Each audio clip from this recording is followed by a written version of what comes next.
એટલું યાદ રાખજો, ભાઈ અમીર હોય તો એના પૈસાથી છટી વઈ જાય, પણ દુઃખ આવે ને તેથી પાછી બેન નજીક આવી જાય.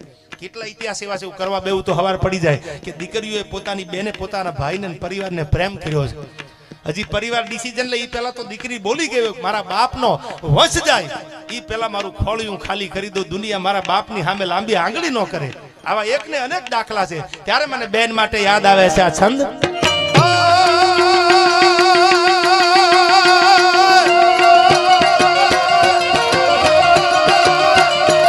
રક્ષાની બાંધી રાખડી આ પ્રેમનો ઈ પ્રાણ છે.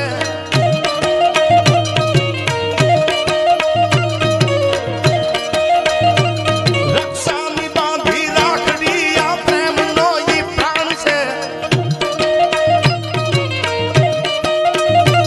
માગીન કોઈ દી મિલકતો કમકારની ઈ ખાણ છે.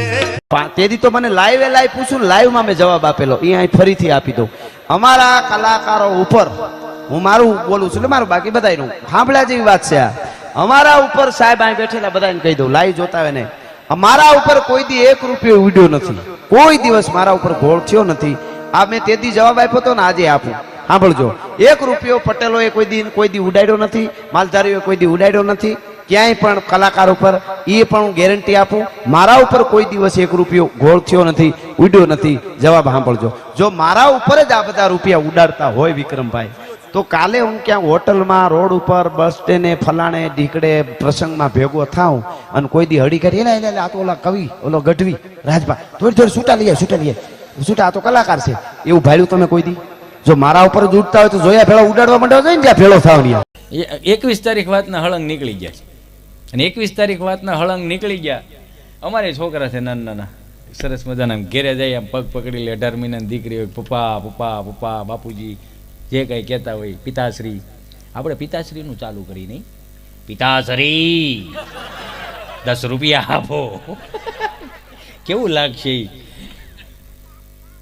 આ વડીલોએ સંબંધ કર્યા ને એનો અત્યાર સુધીનો રેકોર્ડ છે. એક પણ છૂટાછેડાનો કેસ નથી બન્યો, નરું સત્યા છે. અને જોઈને કર્યા એમાં ઘણા, કારણ કે હામાં બે છેતર્યા. આ જોવાનું છું પછી જ બ્યુટી પાર્લર આવ્યા ને, બે હામાં છેતર્યા. આ છોકરી વાળા જોવા આવે તો અહીંયા આપણે કોકના બંગલા દેખાડ્યા કે આ ભાઈનો જ બંગલો છે, નીચે ભાઈ રહે છે, ઉપલો માળ ખાલી છે. અને ઓલે પણ જોવા ગયા ત્યારે એ બ્યુટી પાર્લરમાં જઈને વાટા પ્લાસ્ટર કરીને ઐશ્વર્યા રાય જેવા થઈને બેઠા. 15 દી પછી ગલેટ ઉખડ્યો ત્યારે ખબર પડી હિતળામાં આવ્યા ડોહા ઘરમાં.